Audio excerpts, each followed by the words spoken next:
Hey everyone, welcome back. It is another turn in Garden of Good and Evil. This is Lucid, and we are playing MA-Ermor in a multiplayer game. Things have been heating up lately, so we're going to jump right into it. I sent a message out to the world saying, "Death comes to all. Unite against death only to meet it sooner. Do not fight, my children. Enjoy the comfort found in death, and dance."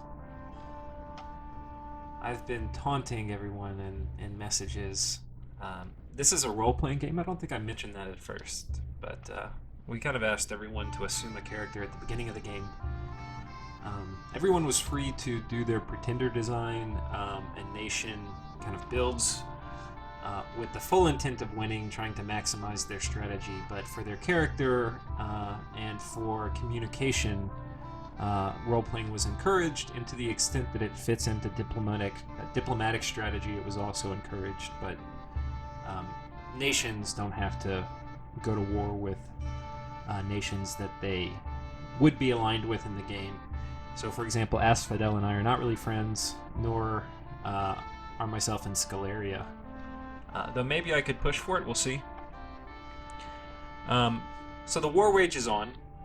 There were a few things that happened. I took these two provinces uncontested, which I may have actually changed these orders around. I think I actually moved this army, which was here, up to this province last turn, but I changed it actually at the last minute before I submitted my turn. My thought was, I realized that this army was actually not trying to dodge me, though the other armies were. And I figured it was probably not trying to dodge me for a good reason. He probably felt he could win the fight. And yeah, therefore I did not actually want to engage him, so I changed to move to here. His army was here before, because I expected he might do a defensive move here and try to fight me. So I moved here, took a province. This is actually a very high income province. It's 111 income, right, which is very high.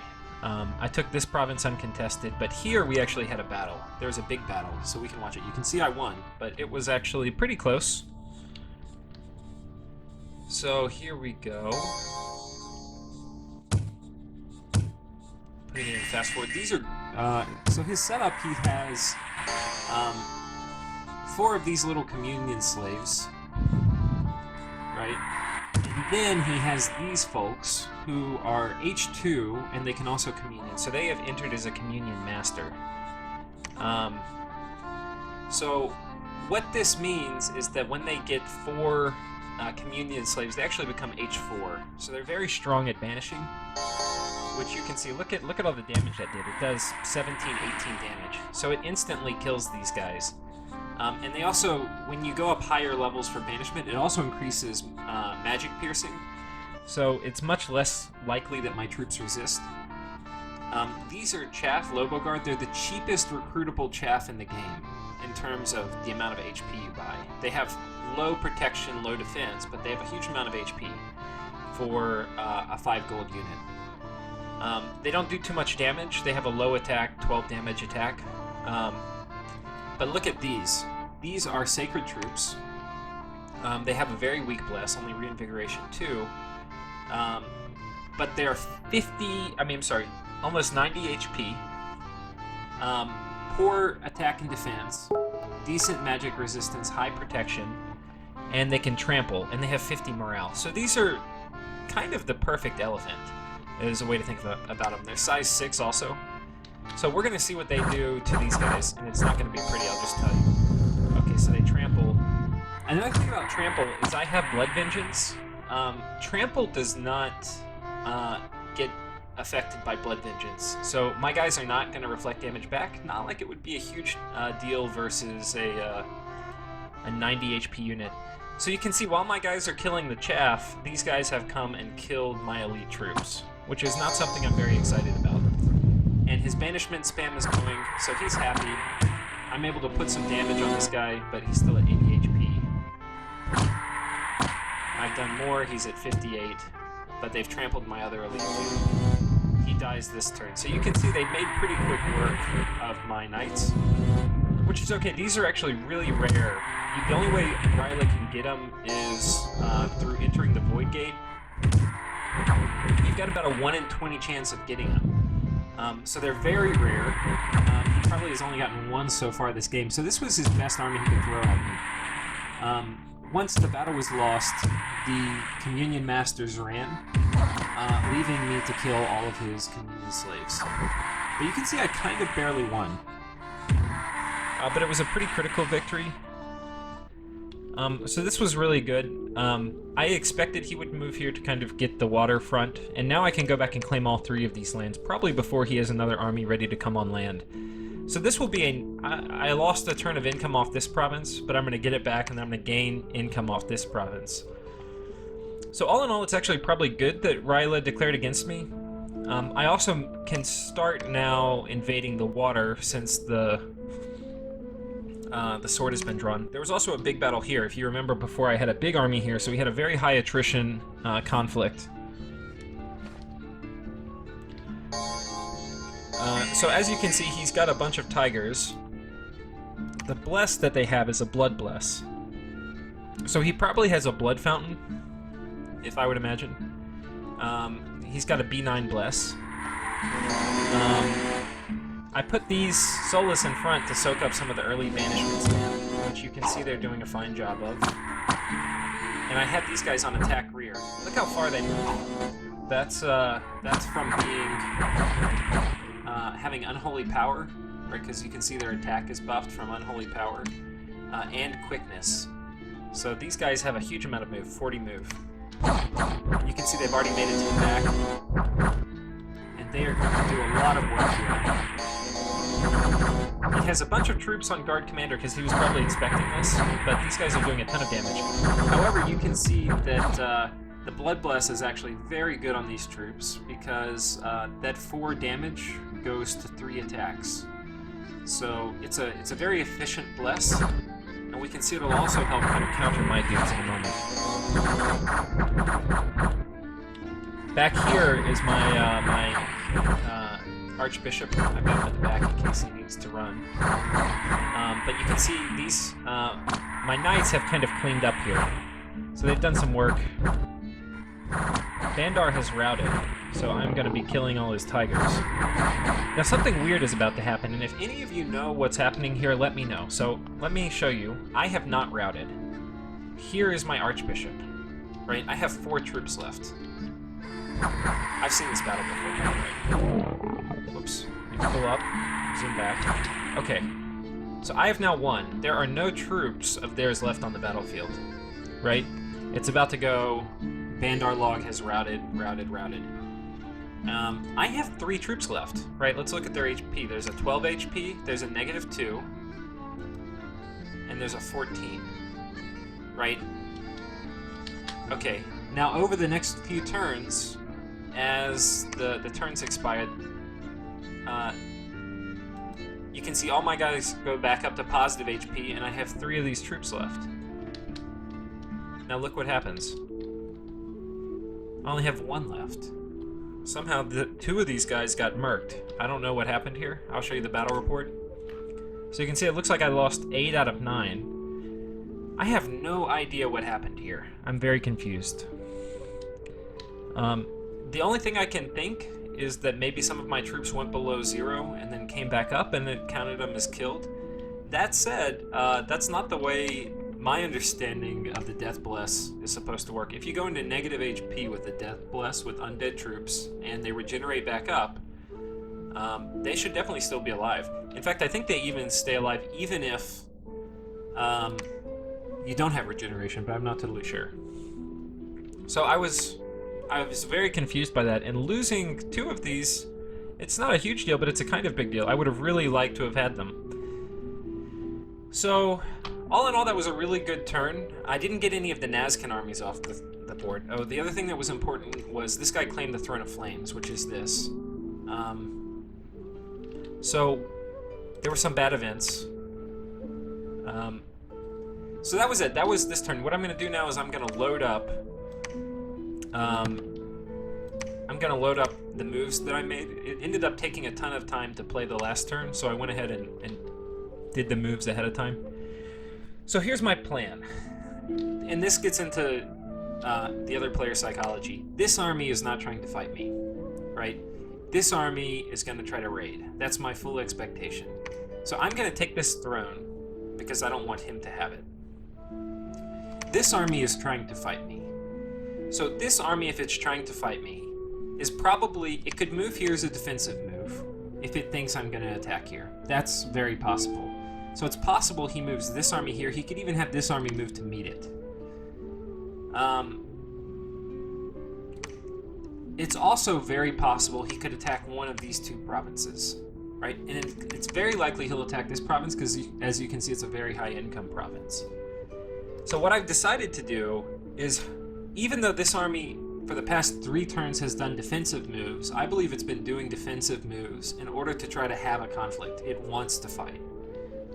So I'm hoping that this turn it does not do a defensive move. I think, but I could be wrong, that it will attack one of these 2 provinces this turn. If it does, I actually want to fight it. I've got a big army here. This is a huge army. This is a really, really strong army. And I think it would win a conflict. I'm going to move it here in hopes that he attacks. This is also a really low income province. It's a wasteland. I'm not super concerned about taking it. So is this one. It's a 4 income province. I'm going to get nothing from it. And he's getting nothing from it since it's not connected to his network. So taking these back is a very low priority at the moment. I do want this. So this army's going to attack. I have every expectation this army is going to leave. Where do I think it will go? It could raid. It could raid here. It could raid here. It's unlikely it's going to raid here. It could raid here. But I think this would be unlikely since... yeah, I'm not sure why, but I don't think he'll move here. So I think this army is either going to move to this, and they'll have a huge party here, hoping I move a troop in. Or they're gonna move this army and this army here and hope that we have a big conflict, and he's hoping he'll win it. What I'm leaning towards doing is having this archbishop reanimate lictors, holding on to this province because this is a very high value province. So if I were to move an army out of here and he attacks it, then yeah, that would be bad. Move here and hope we have a conflict here. Alternatively, I could take this, and I was going back and forth whether I move this guy here or here. And I haven't totally made up my mind yet. So I may change it after this turn. But this army's either going to move here or here. This army's definitely going to take the throne. This army's crippled, but fortunately it has map move 3, so I can move this once I got rid of all my Solus. I can move him all the way back here to this fort, and I'm going to route all my troops from other forts in here. So you can see, look at all the troops coming into this fort this turn. Right, we're going to have a big army here that he's going to return out to the field. Next turn after this, he'll be in this space or this space. And they'll have taken my fort back. So yeah, so that'll be pretty good. Next turn, this army's going to move here, and he's probably going to say, hey, I'm going to recapture one of these provinces. If I had to bet, he'll probably try to recapture this one. So I'll probably take this army and move it here next turn. That's kind of my guess. And hopefully I'll have a fight.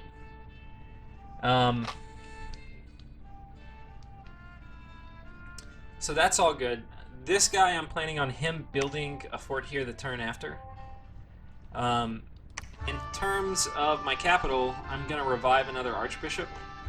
I'm going to try to get more of a lictor factory going. I have enough site searching, and my research is actually going pretty good. In terms of research, I'm almost to construction 2 turns away, and then I'll be able to put alquils on all my guys with my good air income.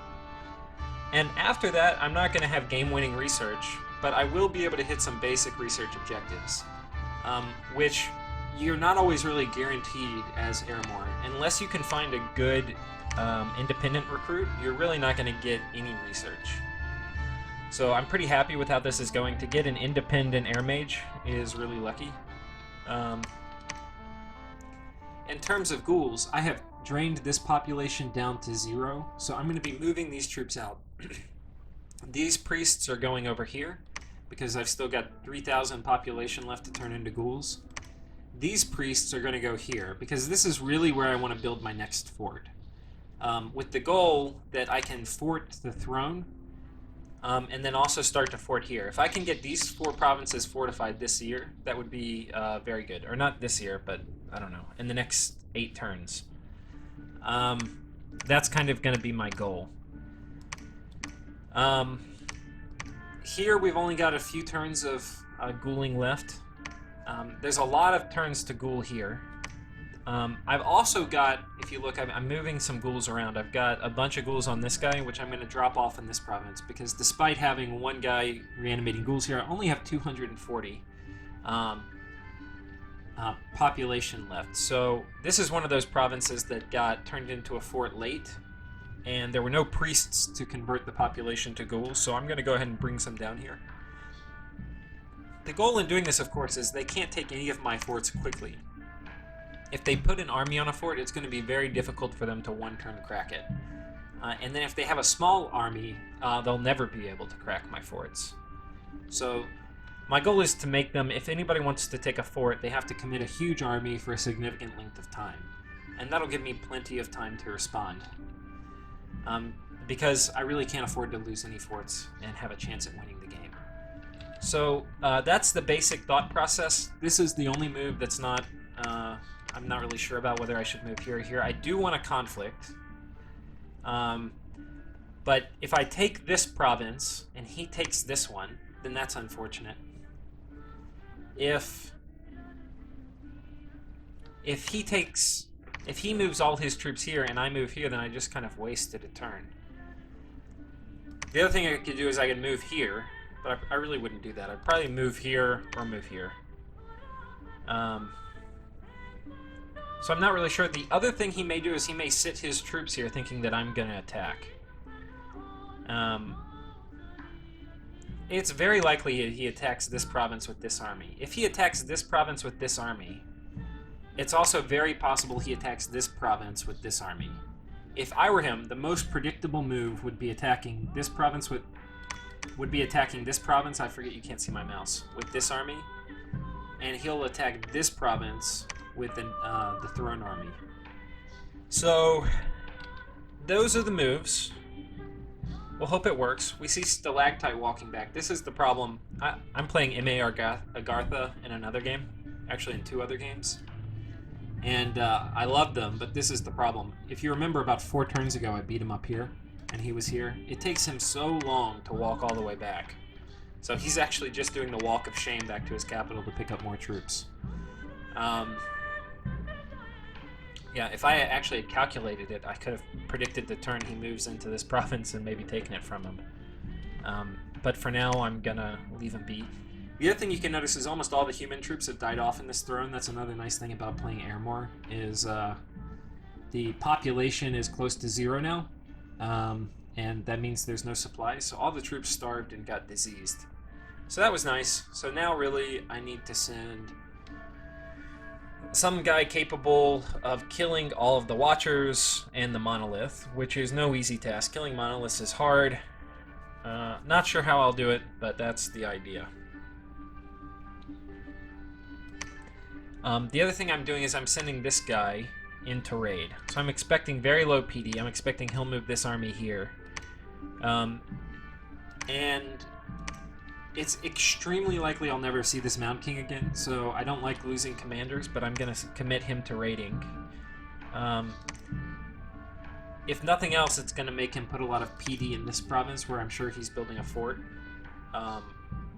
But he's probably going to put a lot of PD here, then I can go raid some other province.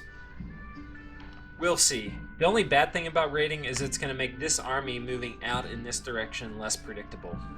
But we'll see. I can potentially use it. If he attacks here and I raid here, he may not be very prepared for me to attack his throne. I mean, this capital again. So, we will see. Anyway, that is this turn, and thanks for watching. I may actually... I think it's long enough I'm not going to add another turn to this episode, so I'll catch you guys next time. Bye.